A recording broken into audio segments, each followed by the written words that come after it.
Cuma mau nanya Pak, pernah gagal nggak sih Pak? Terus pernah nggak menyerah gitu Pak? Ketika saya gagal yang terutama yang 3 kali supervisor itu benar-benar menyakitkan dan memalukan. Yang ketiga sama, dia naik saya enggak. Wah ini jangan-jangan saya menyalahkan gender, jangan-jangan saya enggak naik karena saya enggak cewek. Saya hampir operasi juga mau jadi cewek.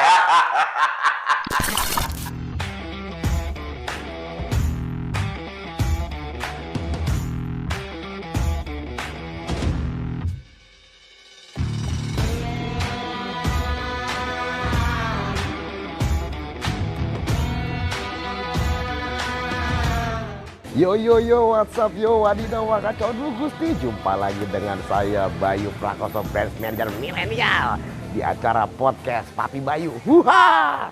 Hari ini spesial banget buat teman-teman semua karena kita kedatangan mentornya para mentor.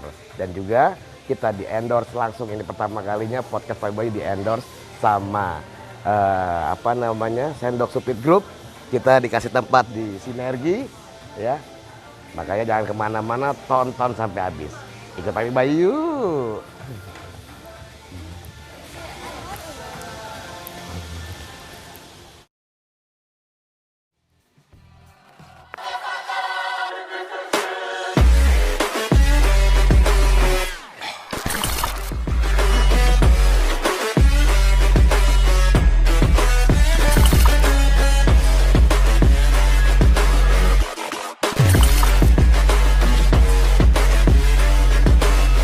Kita Papi yuk. Bapak GM Agung Nugroho. Oke teman-teman, ini spesial banget hari ini. Kita kedatangan Bapak GM Agung Nugroho. Bapak ini adalah mentornya para mentor di Jogja. Ya, jadi beliau ini saya kenal sebagai penasihat komisi ya Pak ya. Betul. Dewan Penasihat Komisi Komunitas Sales Indonesia. Yang kemarin Bu Sekar juga sudah kita ajak podcast juga. Pengalamannya Pak Agung ini panjang, saya bacain satu-satu boleh Pak? Silakan. Asal jangan ngantuk. Satu, pertama di Operation Officer of Indonesia PT Sinar Purnama Jakarta, Sales Supervisor PT Augen Indonesia Jakarta, Sales Manager Spesialis PT Astrindo Surabaya, Factory Manager PT Celebit Circuit Teknologi Bandung, General Manager PT Celebit Circuit Teknologi Bandung, Marketing Manager PT Vendora Jakarta, General Manager PT INS Jakarta. Terus terakhir di Jogja, ini karena mungkin sudah mulai pengen dekat sama keluarga katanya ya, Brand Manager PT Putra Sumber Abadi. Ini sampai hari ini ya Pak JM ya? Betul, sudah 4 tahun. Siap. Ini tadi kan Pak JM kirim ini ya Pak ya. Ini ada yang menarik gitu loh Pak, dari CV yang dikasih sama Pak JM. Ini di prestasi ya Pak ya. Apalagi ini kan penting banget Pak buat kita, buat teman-teman sales terutama, karena juga saya bergerak di bidang dunia sales lah ya. Kok bisa Pak Bapak naik gaji dalam 2 tahun ya Pak ya, itu 7 kali Ya. terus yang kedua 3 kali promosi dalam 1 tahun. Maaf nih Pak, saya Pak naik gaji setahun ya Pak, itu paling 100.000 Pak. Ini Pak Zian bisa naik 7 kali dalam 2 tahun, ini ceritanya gimana Pak? Ketika itu saya juga tidak sadar kenapa saya bisa 7 kali naik gaji dalam waktu 2 tahun. Ternyata saya ketika itu di tahun 2001 sampai 2003 saya buka areal baru di daerah Kalimantan sama Sulawesi. Oh Kalimantan ya Pak, Ya, Indonesia benar-benar, Timur lah ya? Ya, Indonesia Timur ya, benar-benar dari nol. Dan ketika itu kami juga memulai, ketika itu lagi kondisi ekonomi Indonesia jelek-jeleknya. Dolar ketika itu sampai pernah 18.000. Jadi semua bisnis sulit. Nah, saya benar dari start, dari awal Babat alas lah Pak ya? babat alas. Dan direktur atau owner ketika itu melihat bahwa saya punya effort, jadi setiap 3 bulan sekali saya naik, sekali naik. Yang kedua, ketika naik saya juga say thank you.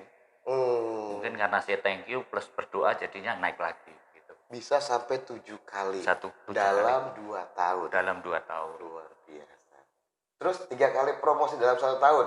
Saya Pak naik itu 2 tahun. naik 2 tahun. Terus ya udah, sekarang sampai BM ini udah 3 tahun belum naik-naik, Pak. Enggak loh, enggak ngaruh dengan GM juga. Oke, gimana, Pak? Ketika itu memang saya lagi stagnan, terus Heeh. saya kok lama nggak naik-naik, saya upgrade. Begitu upgrade seperti mendapat akselerasi dari supervisor, langsung jadi dapat tawaran masuk jadi produk spesialis, sales manager produk spesialis di situ. Dalam 6 bulan saya sebenarnya juga ada tawaran untuk di sebuah perusahaan internasional prosesor terkenal, saya nggak bisa sebut. Intel aja ngomong aja gitu. Iya, gitu ya. Katakan aja Intel gitu ya, Pak ya. Tapi saya merasa bahwa itu bukan passion saya. Saya masuk di perusahaan di Selebit Bandung untuk jadi factory manager itu. Oh, jadi loncat ya, Pak ya? Loncat. Oke. Terus Catatan lagi tuh dari teman-teman, loncat. iya. Siap. Dan di situ ketika saya masuk di factory manager, 6 bulan berikutnya saya diangkat jadi GM. Diangkat jadi GM. GM. Jadi Februari masuk di perusahaan baru, Juni masuk di perusahaan baru sebagai factory manager, Desember saya dari factory manager menjadi seorang GM. Jadi dalam 1 tahun saya 3 kali. Apa jangan-jangan GM itu karena pernah jadi GM itu, Pak? Salah satunya karena nama Agung Nugroho sudah pasaran. Oh gitu. Jadi saya punya nama baptis GM, plus saya juga pernah jadi GM, jadi saya pakai itu sebagai personal branding. Oh siap. Ya saya ya, Pak ya. Iya. Branch manager milenial gitu. Iya. Saya kolonial. Siap. Oke, Pak. Ini kan keren semua nih, Pak. Yap. Dari pokoknya BM, GM, terus segala macam lah, promosi lah, terus naik gaji 7 kali dalam 2 tahun. Cuma mau nanya, Pak, pernah gagal nggak sih, Pak? Terus pernah nggak menyerah gitu, Pak? Ini 2 hal yang pernah saya alami. Saya pernah alami gagal. Satu ketika sebelum 2001 di sebuah perusahaan distribusi alat listrik juga. Saya 3 kali gagal sebagai kandidat sales supervisor. Oh, dari sales mau naik nih. Nah, mau naik nih, saya 3 dicoba 3 kali sales supervisor itu gagal. Saya benar-benar saya bingung kenapa. Terus saya punya luka batin dan saya menyalahkan ke orang tua, kenapa sih saya jadi orang nggak bisa galak, nggak bisa meledak-ledak. Nah, dari situ saya keluar, itu kegagalan saya yang pertama, karena 3 kali tidak bisa naik jadi sales supervisor. Terus yang kedua, tadi saya bilang bahwa saya naik gaji 7 kali, tapi pernah loh saya itu 1,5 tahun nggak naik gaji. Oh, nggak naik gaji itu suatu kegagalan nih, Pak. Iya. Kenapa saya merasa kegagalan Kalau ketika kita itu? dipotong-potong gajinya nih, Pak. Kan salah satu tolak ukur seorang profesional itu kan salah Gaji, satunya ya? gaji. Ya, saya sudah berprestasi juga, tapi saya nggak dinaikin gajinya itu. 1,5 tahun begitu naik, ya lumayan cepek ceng. Tahu cepek ceng? 100.000. Iya, cuma naik 100.000. Aduh, sakitnya tuh di sini. Jadi saya mengalami, kenapa ya? Saya dalam waktu 1,5 tahun nggak naik gaji, begitu naik gaji hanya 100.000. Saya pernah ingat, Pak, bos saya juga dulu, Pak. Jadi ngomong kan, kok kenapa saya nggak naik-naik juga gitu? Kenapa nggak naik-naik ya? Bos saya pernah bilang, jangan minta jabatan, pantaskan diri. Oh, itu keren. Pantaskan dirimu. Makanya dari itu saya selalu berusaha gimana caranya memantaskan diri. Apa sih syaratnya untuk naik? Saya penuhin dulu semua syaratnya, saya lebihin lagi dikit. Saya penuhin dulu, saya lebihin dikit. Nah, kalau Bapak waktu itu apa yang dilakuin, Pak? Ketika itu dalam hati juga saya kecewa ya, karena saya yakin bahwa saya juga berprestasi. Cuma saya ketika mengalami kegagalan itu saya hanya berpikir, kamu boleh nggak naikin gaji, tapi kamu nyesel kalau nggak pakai saya sedang. Asik. Siap. Marah boleh, tapi saya pasti ada sesuatu yang menyebabkan saya gagal. Salah satunya satu, saya tidak ada koneksi, maksudnya komunikasi yang intens dengan atasan. Jadi saya menganggap bahwa atasan itu tahu apa yang dilakukan anak buah, biar mereka sendiri yang menilai, ya Padahal yang namanya atasan itu juga sibuknya setengah mati. Betul. Kita harus informasi ya. Saya ngerjain ini loh Pak. Gitu. Ini ya. Siap. Oke. Terus apa Pak manfaat dari kegagalan yang pernah Bapak alami itu Pak, buat Bapak? Satu, ketika saya gagal yang terutama yang 3 kali supervisor itu benar-benar menyakitkan dan memalukan. Karena teman-teman saya cewek tiga-tiganya naik bareng sama saya tuh dicoba, yang satu naik, yang kedua saya cewek lagi, dia yang naik saya enggak. Wah, yang ketiga sama, dia naik saya enggak. Wah, ini jangan-jangan saya menyalahkan gender, jangan-jangan saya enggak naik karena saya enggak cewek. Saya hampir operasi juga mau jadi cewek. Hampir cong juga. Lagi musim ya Pak? Iya, betul. Iya, terus. Terus saya ambil keputusan, saya sudah 5 tahun di sini, saya lebih baik keluar karena mungkin saya berkembang di tempat lain. Oke. Begitu saya keluar, saya evaluasi diri, ya itu tadi, saya kerja ekstra, tidak berhitung dengan waktu saya dengan minta uang, tapi saya tukar waktu dengan hasil. Nah, ternyata begitu saya nggak naik supervisor, saya berprestasi yang 7 kali naik gaji itu di perusahaan baru itu. Oke, berarti memang perusahaannya rugi lah ngelepas Bapak. Dan 5 tahun berikutnya perusahaan yang menolak saya 3 kali jadi supervisor itu 3 kali juga nawarin saya jadi sales manager. Sorry gitu ya. Iya. Pas dia tawaran, saya pas dapat posisi di perusahaan yang lain juga. Siap. Tapi saya datang ketika 3 kali ownernya menawarin saya untuk jadi sales manager, saya datang, saya say thank you dan saya bilang bahwa saya tidak bisa bergabung karena saya baru bergabung di perusahaan lain. Nggak cocok kali Pak enggaknya Pak. Siap. Oke Pak, orang sukses itu harus berani membayar harga mahal untuk dapat kesuksesan. Betul sekali. Seberapa besar Pak harga yang harus Bapak bayar? Cukup mahal karena saya itu selama 29 tahun berkarir, saya belum pernah dikirim oleh perusahaan untuk ikut training. Jadi saya selalu membayar diri saya untuk ikut training. Dan salah satu pengorbanan, dulu saya suka ngerokok, bisa 3 bungkus per 1 hari, saya langsung cut, dananya saya hibahkan untuk ikut training dan beli buku. Itu satu. Yang kedua, saya cukup mahal dalam 32 tahun pernikahan saya, kami 24 tahun LDR. Karena 24 tahun. 24 tahun. Istri saya dan anak-anak saya tinggal di Jogja, mereka kuliah dan sekolah, saya yang mobile di seluruh Indonesia. Tapi tiap minggu atau 2 minggu sekali atau kadang-kadang ya sebulan sekali kami baru bisa bertemu. Untung nggak pulang manggil, Om nyari siapa gitu ya? Iya. Malah dikiranya kita nggak pesen apa-apa. 24 tahun ya Pak? 24 tahun. Luar biasa. Ya pengorbanan buat kesuksesan. Betul. Siap. Terus rahasianya Bapak untuk meraih sukses? Rahasianya satu, pada diri sendiri yang harus kita lakukan ada 2, satu internal dan eksternal. Yang internal itu saya harus bisa mengelola diri saya sendiri. Ketika saya bisa memimpin diri saya sendiri dengan baik, pasti orang lain bisa saya pimpin. Tapi kalau saya tidak bisa memimpin diri saya sendiri dengan baik, jangankan diri saya sendiri, orang lain juga pasti tidak mau. Jadi saya selalu mengupgrade dan mengupdate ilmu. Karena dengan mengupdate dan mengupgrade ilmu, pasti pola pikir saya berbeda. Ya, dan kualitas pekerjaan seseorang itu tergantung dari pola pikirnya. Itu yang kedua, saya juga belajar dari John Maxwell.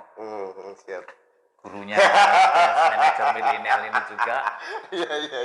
Itu mengatakan kamu sukses atau turun atau gagal itu tergantung kualitas kepemimpinan. Ya, jadi saya belajar di situ. Terus yang faktor eksternal yaitu saya belajar bagaimana saya membranding diri saya sendiri. Karena nggak enak juga tuh, berapa tahun nggak naik ternyata karena saya punya personal branding ya kurang bagus di mata atasan. Dan atasan tidak trust dengan kualitas yang saya miliki karena saya tidak pernah membranding. Jadi teman-teman perlu juga untuk membranding. Penting ya Pak ya? Tentu. Siap. Apa yang kita lakukan harus kita katakan, dan apa yang kita katakan harus kita lakukan. Supaya mereka tahu dan satu visi satu misi. Terus yang kedua ya itu tadi, saya harus membantu atasan. Oke. Saya bantu kebutuhan dia, saya angkat dia. Ketika dia terangkat pasti saya juga akan diangkat. Tapi kalau saya mengikat kakinya menjadi beban berat dia, pasti saya ditendang. Siap. Itu yang filosofi yang saya pegang. Ya udah, angkat orang lain lebih dahulu, pasti saya. Makanya Pak, saya kenapa salut sama Bapak sampai bumper saya, biro saya di depan itu kan tetap itu dari Bapak loh Pak. Everything is possible, ya kan. Terus yang kedua, creativity, inovatif. Itu Pak GM yang ngasih saya. Ya. Kayaknya sama Pak. Sama yang saya lakukan, saya alami pun juga sama gitu. Oh, gimana? Belajar Pak. Belajar. Bener. Kita semua, saya beberapa orang yang sudah kita podcast, rata-rata semua orang rata-rata suka baca buku. Besar dari training. Terus yang terakhir Bapak bilang, bantu atasan. Iya. Kerjain semua atasan, ya otomatis kan pasti sudah atasnya lagi sudah lihat, oh dia sudah bisa nih ngerjain kerjaan atasannya. Mantap. Pak, ini pertanyaan sebenarnya khusus buat saya. Oke. Personal Pak. Oh, personal. Personal buat saya Pak pribadi. Di WA saja. Jangan dong Pak, jangan nggak denger. Ini buat saya. Sebenarnya apa sih Pak yang dicari Pak? Semua sudah pernah Bapak raih. Dari bawah sampai atas, prestasi segala macam. Tapi yang saya bingung, masih mau ngajarin ya saya, terus teman-teman semua di komisi, bahkan komisi-komisi muda yang anak-anak SMK yang baru pada lulus ya Pak ya. Ya. Apa yang dicari Pak? Satu, pengalaman hidup saya itu mengatakan bahwa menjadi orang di bawah itu tidak enak sekali. Menjadi orang gagal itu tidak enak sekali. Keset ya Pak. Iya. Dan saya tidak mau teman-teman mengalami hal yang sama dengan saya. Kalau bisa cepat, kenapa harus lambat? Siap. Ya, itu makanya saya mau berbagi kepada teman-teman tuh ini loh, petnya atau jalannya untuk menjadi sukses. Itu yang pertama, supaya mereka juga bisa sukses semua. Terus yang kedua, menjadi seorang pemimpin itu harus tidak hanya sekedar menciptakan anak buah, tapi harus bisa memimpin menjadikan anak buah jadi pemimpin. Yeah. Leader, create leader. Nah, dengan memberdayakan anak muda, apalagi yang milenial itu, apalagi ada business manager. Ya itu panggilan hidup saya, passion saya di situ, calling saya di situ, yaitu menciptakan orang menjadi lebih baik, lebih pintar, dan kalau bisa jadi pemimpin. Iya, Pak. Kalau di Maxwell rankingnya ada 5 nih Pak. Nomor 5 ya. Tingkatannya paling atas sudah Pak. Amin. Makanya saya salut gitu lah sama Pak Jian. Masih tulus, masih mau ngajarin kita semua lah. Keren banget. Makasih banyak loh Pak. Sama-sama. Oke Pak, sekarang terakhir ya Pak. Oke.